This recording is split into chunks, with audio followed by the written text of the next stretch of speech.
This is an AMI podcast. Because of my upbringing, it's almost as if I have a shock collar wrapped around my central nervous system. When I perceive that something is askew, that someone's external behavior is out of sync with what's going on in their heart and mind, my body experiences what I can best describe as a gradual rise in electric current. Welcome to AMI Audiobook Review on AMI Audio. I'm Ramia Amuddin, the host of the show, here with Nasreen Abdelmajid, the audio technical producer. And here in this space, we talk all things audiobooks. We don't really leave anything off the table. And we start off with our quote of the week, of course. What you heard is from this audiobook that's trending all over the place called Will. It's by Will Smith, and I couldn't resist myself, Nazreen. Last time we spoke, yeah, I know. You brought it up. You said, this is trending, Rummy. And that to me was like, AKA, go read it right now. And I did. I'm like halfway through the book. It's 17 hours if you don't speed it up. And it's so good. This is one of the parts I bookmarked. You know, Nazreen, I don't really bookmark things in audiobooks. I don't really go back and like re-listen to parts or say like, hey, that was inspirational. I'm gonna have to like keep a note on that one. But with this one, I have like 7 bookmarks so far.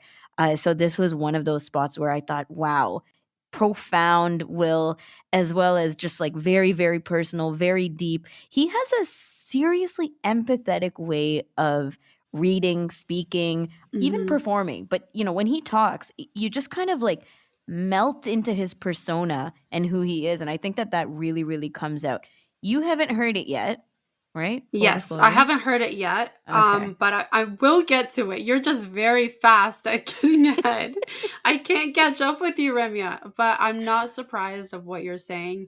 I really, truly believe he will let you sink into his words. Yes. I'm not exaggerating when I say this, but when I hear him speak, like in any lecture he gives, on Instagram or whatever, I listen. I don't just listen. No, I listen, and I feel his words. And it sounds so cheesy, but it's so true. Like, he has a way of talking that I need to learn from. Yeah. He's extremely charismatic. He is so good at punctuating every word, every syllable, every phrase that comes out of his mouth. And of course, it's already written on paper. But, you know, the way he reads it with his style, his his use of language is so powerful in this book. It's different. It is. It is. And not to mention, there's a lot of color to the book, too. You have so much to look forward to, girl. Trust me. Like, there's music, and there's voices, and there's persona. There's, like, him rapping. There's all these different parts of it that you're going to say, that's the Will Smith that I know through Fresh Prince. Yeah, exactly. It's really, really awesome. But it's not just fun. It's very, very deep. So I'm very excited for you to check it out. And for anybody else who's interested and who loves Will Smith, because join the bandwagon. So let's have a look at the CELA homepage, starting with the 3 featured titles at the very top. You can find this at celalibrary.ca, CELA library.ca. The first book is Red X, a novel by David Demchuk. This is a ghost and horror stories book. The second one is The Audacity by Catherine Ryan, and this is a humor, a little bit of a memoir also. Amir Khan, our friend on the show, he already checked out this book, and he said it was excellent. He loved it. The third one on the featured list from CELA is The Dark Remains by Ian Rankin and William McGilvany. This is mysteries and crime stories. I'm curious if our guest for today would be interested in this type of book, because she's a big fan of mysteries as well. But before we get to all that for the rest of the show, Nazreen, you have what's trending this week. Yes, I do. So I'm here to treat your ears to this week's hottest book releases listed on audiobooks.com.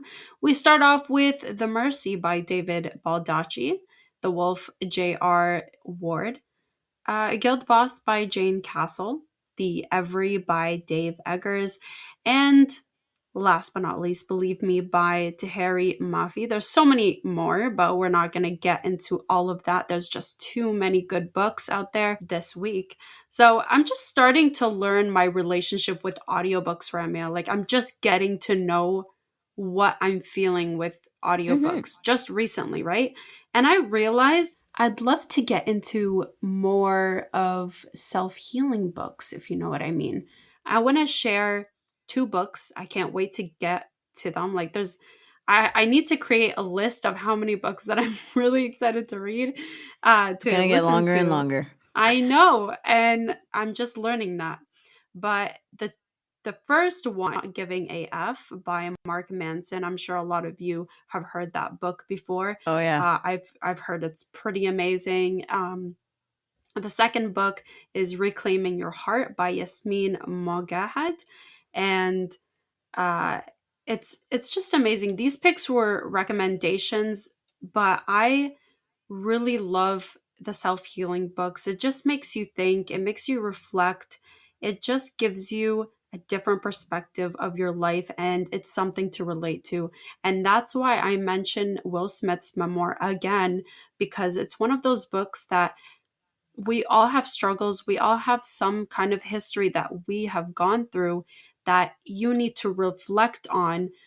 Any problem in your life, literally any problem, the subtle art of not giving AF gives you that perspective of different scenarios you've gone through and how to love yourself and how to heal and how to Mm-hmm. just reflect on the challenges you're going through at the moment. And it just gives you a really good perspective in your life. And I feel like that's what every single person needs.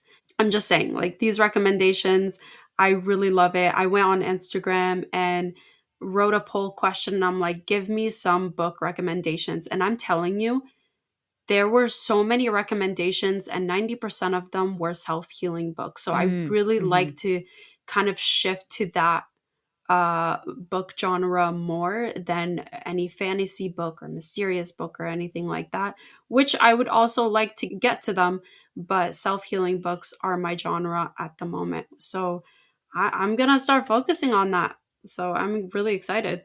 I'm glad. I mean, this journey started right at the start of the show, really, the inception of Audiobook Review. And we were talking about, where you want to start and what you're interested in listening to and what your impressions of audiobooks are to begin with. But yeah, in fiction, you get to hear people's stories. Even in nonfiction, in memoir, you get to hear other stories and you kind of get to embrace them, dig a little deeper into their past, their future, their values, whatever it may be. But when you're talking about healing and self-help and that kind of stuff, it's like Mhm. someone's talking to you through Right. audio, right? If it's done well, if it's narrated well, yeah, you're paying attention to yourself through this person speaking directly to you. So absolutely, I encourage it. And like you said, these two books that you highlighted, trending hugely so and trending upward. So looking forward to what your thoughts are on those. It's AMI Audiobook Review. I'm Ramya Amadin, and we want to find out what's going on with one of our favorites. Maybe not yours, but it's up there. Celebrity book clubs to ever exist, period. The Oprah Book Club, of course. And Oprah is announcing Bewilderment by Richard Powers as the latest selection for Oprah's book club. So this is, of course, a huge, noteworthy book club out there, one of many, which is awesome to say that, by the way, that there's so many book clubs out there now. Some of them very, very exclusive, like the Reese's Book Club by Reese Witherspoon's. But others like Oprah, it's pretty widespread and you can go and catch the book however you want on your favorite platform. So let's talk a little bit about Bewilderment. It's the 13th novel by the Pulitzer Prize winner, the author Richard Powers. And I'll tell you a little bit about the book. Bewilderment follows the story of astrobiologist Theo Byrne, who searches for life throughout the cosmos while single-handedly raising his unusual 9-year-old, Robin, following the death of his wife. This intimate and timely novel allows readers an opportunity to reflect on all that's currently happening throughout our beautiful, imperiled planet Earth and in our own lives. So Oprah calls Richard Powers one of our country's greatest living writers and credits him for writing, quote, some of the most beautiful sentences I've ever read. So, Nazreen, coming to you with the first question, would you take recommendations or do you take recommendations from celebrities, aka Oprah? You know what? I feel like it would be a crime not to. I haven't yet, but I feel like it would be a crime not to listen to Oprah and not to go for it. Okay. I don't know Yeah, about you're you, but I scared feel into like it. I'm scared. That's the thing. I feel like any other celebrity, it's like whatever, but Oprah is big Listen in that to platform. Oprah. So listen Yes. to Oprah. That's Listen to Oprah, exactly. people. Listen to what Oprah's listening to. Okay, Mhm. so Chyvonne, coming to you now. Would you take recommendations or do you take recommendations from celebrities, celebrity readers, aka Oprah? Nope. Nope, I don't. I Okay, just no. Straight fast up. and simple. Straight up no. Yep. Nope. No Nope. hesitation. I just it has to appeal to me. Oh, I don't know. Okay, I guess I could be really blunt. How do these people get chosen? Does she read the book? Does she have people read the book for her and let her know? Do they Good come and say, point. please recommend my book? How do we know that she's read the book? She may say she has read it, and that may be true, but what characteristics, what criteria does she use to pick these books? Mm-hmm. And it Very could good easily point. have been a recommendation from any of us, right? Like, that's a really good point. So obviously, Chyvonne is not scared of Antiope. Yeah. That's my, No. So nice there's nickname a for her. difference No. between her and I. So there you go. Yeah. Nazreen, but I saw the rebel in you come out a little bit, though, agreeing with Chyvonne. So we'll see. We'll see what happens with bewilderment. She made me feel comfortable. That's why. Yeah, exactly. So, as you can hear, our guest for today's audiobook talk is Chyvonne Emile, and we're opening up the space with Chevy to review and discuss and recommend and browse and conceptualize and reminisce on audiobooks. And of course, we love to get to recommendations right at the end. We squeeze those in. So, Chevy, before we get to your recommendations and some other conversations, I want to put you through the AR, the audiobook review listening scale, which is newly developed. So, we're still going through the proud phases. I know. But it's not super painless. I mean, painful. So It's not super painless? no, that was obviously a slip of the tongue.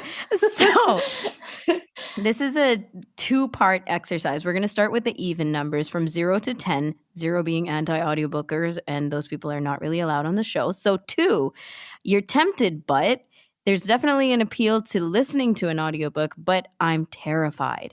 4, a lazy listener. I could really listen more, but I'm too preoccupied on Netflix. 6, pile them up. Toss me the recommendations and I will listen. 8, can't hear, I'm listening. No matter what I'm doing or where I'm going, the earbuds are in and an audiobook is on. Or 10, beyond help and broke. It's too late to turn back now. I eat, sleep, and breathe audiobooks, and I'm not at all upset about it. Do you know where you fall on this scale? Oh my gosh. I have no idea because it depends on the day. So Spoken like a true audiobook listener. If Netflix has something that really gets me, then I'm like, yeah, I'd rather be watching Netflix. And then if I find a book that absolutely has taken over my listening life, then yeah, it's like Netflix, be darned. No, I'm gonna read. I'm gonna listen to the book. So honestly, Ramya, it depends on the day or the week or what's happening in Netflix and in my audiobook world. Okay, but it does seem like you're really tug of warring with the Netflix versus audiobook listening. So I'd say you're about a 4, 5, 6, somewhere in that realm. Yeah. Right? Yeah, Okay. I agree. Yeah. All right. So then moving on to the odd numbers then, and this is to narrow down your listening habits, okay? It's the pickiness listening scale from 1 to 9. Which of the following describes you? 1, the sleeper. I really want to listen, but I fall asleep doing it. 3, the self-helper. I listen to audiobooks exclusively for self-help reasons. 5, the verifier. If it's hot on the market, I'll probably listen. 7, speed racing. 1.5x plus is the only way to take audiobooks in. Or 9, the humanitarian. Human narrated books only, please.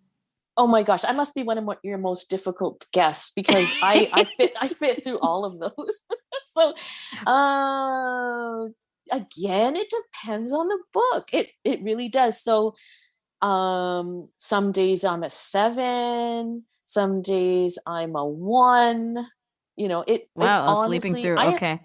I am probably the pickiest reader you will ever have on your show. So Interesting. yeah. Okay, we're going to have to get into that. But so going to 9 then, human narrated. I know from having many audiobook conversations with you, you are cool with listening to synth audio. Oh yeah. Or is that too much of an overstatement? No, you're right. I actually am okay. It depends on the voice though. So I've heard some voices I that I can't tolerate, and then I've heard voices that are just fine. And so most of my reading is actually done through synthesized voices. Okay. Yeah, that's because in some situations you can have it read to you, or you can read it on your Braille display yourself. So I like that choice. So yeah, and some readers, some voices, some human readers, human voices can be a little bit frustrating to me. If there are pauses between phrases that are too long, if they do the voices of the people and I don't think the voices match the characteristics of the people in the book, then I find that irritating. So yeah, I like the synthesized voice. So, okay, and then going back to what you said about Braille reading, it kind of reminds me of that Whisper Sync thing, which I don't know, by the way. Somebody tell me if that still exists. But Whisper Sync was this feature that Audible/Amazon Kindle came up with, and it was kind of a hybrid between reading and listening, right? So you can, if you're in the mood, go and listen to the audiobook. But if you were actually in a reading mode, then you could just flip over, start where you left off in the audiobook, and just go and visually read the ebook version of it that went simultaneously together or seamlessly together. So you're saying that sometimes you feel like reading the Braille and other times you can listen to the audiobook. Did you kind of do it Whisper Sync style, or it like total books would be read in Braille or listened out loud? I would say that for the most part, I listen to the book. But say, for example, they're talking about a name I've never heard before, or say they use a name like Catherine that could be spelled in so many different ways. True. With a K, with a C, with a K-A, with a C-E-R-I-N-E or an R-I-N. I'm thinking, I want to know how that's spelled. I want to know, what that name looks like in print or in Braille. So I will stop the playing of the book and I will go and look around on the screen and find out how certain words, certain names are spelled. Sometimes they'll pronounce something and you'll think, what was that? What did they say? What are they trying to say? What word is that? And because, sometimes the voices don't get the words totally correct. So then I will stop playing and I will go and find what they're trying to say. Or say they're using a name that could be male or female, but they don't indicate if it's male or female, like Tony or I don't know, Robin or Lynn or something like that. And you think, well, do they mean a female Tony or a male Tony or a female Robin, or depending on the spelling. So I will go and look at that and see if I can figure out what they're trying to say by looking at the spelling of the name. Just things like that. Yeah. And also for recipe books, it's great to have it in Braille. Or it's great to have it where you can go line by line to do a recipe. So that's why I like having the choice. Have you ever listened to a recipe book in audio?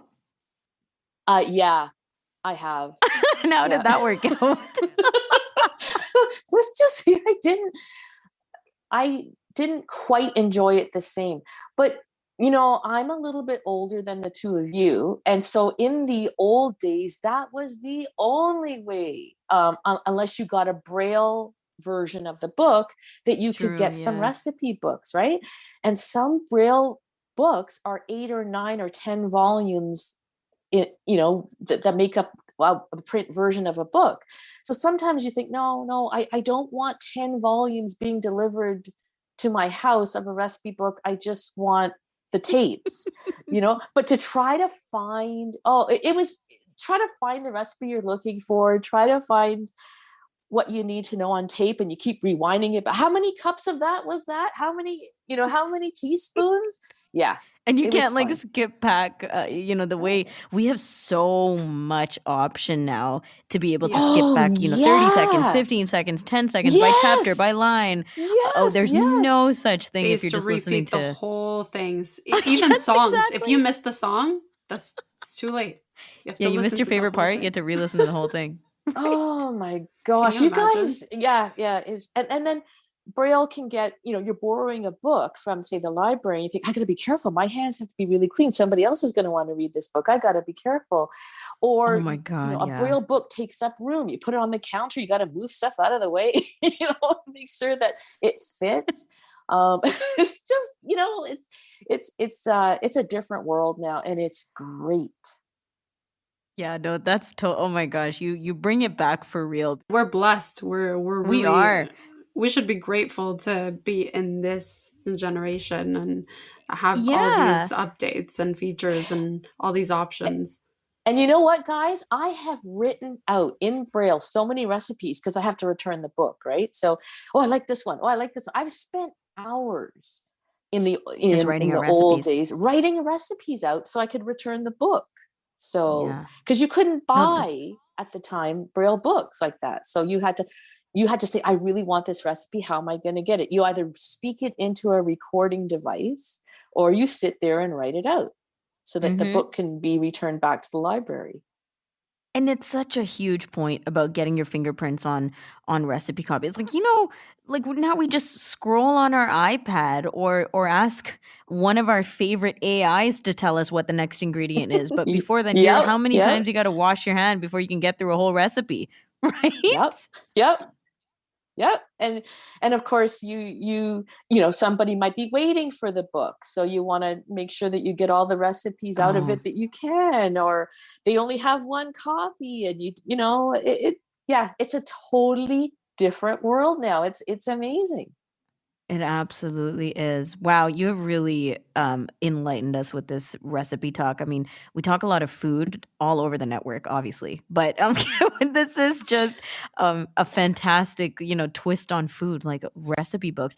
So, Chavi, before we go, because believe it or not, we're almost at the end of our chat, talk about what you're reading right now, because the title in itself is super intriguing. The Making of a Rogue Ballerina by Georgina Pazcoguin. So this book is a autobiography about a ballerina who dances with the New York City Ballet. She has experienced abuse with what they call a ballet master. He runs the company, basically, of New York City Ballet. New York City Ballet is made up of about 97 dancers. And she is a biracial woman, and she was typecast. She wasn't allowed to do certain roles because of the color of her skin. She was experiencing not necessarily physical abuse from him, but more of a mental, emotional abuse. And it just opened up my eyes even more, because I have read and do read a lot of books about ballerinas and ballet, but what it's really like to dance in a company that you're not totally supported, because these dancers are athletes. They really, really, really put their bodies through things that I wouldn't want to put my body through. And the abuse that they go through, you've done something to your body. Oh no, too bad. You have to dance tonight. We have nobody to fill in for you. And also the whole body image stuff, with her being biracial and watching your weight. And it was a really, really interesting book. It was fantastic. There's some salty language in it, but she really lets you know what it's like to be a professional dancer in a company that as big as New York City Ballet. Mm-hmm.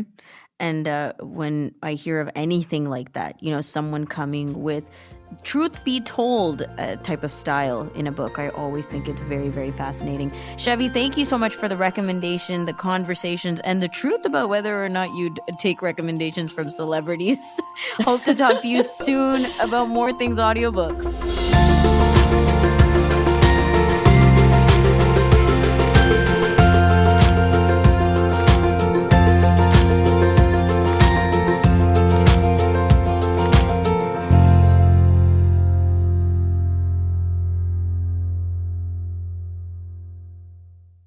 This was an AMI podcast. For more accessible media, visit ami.ca.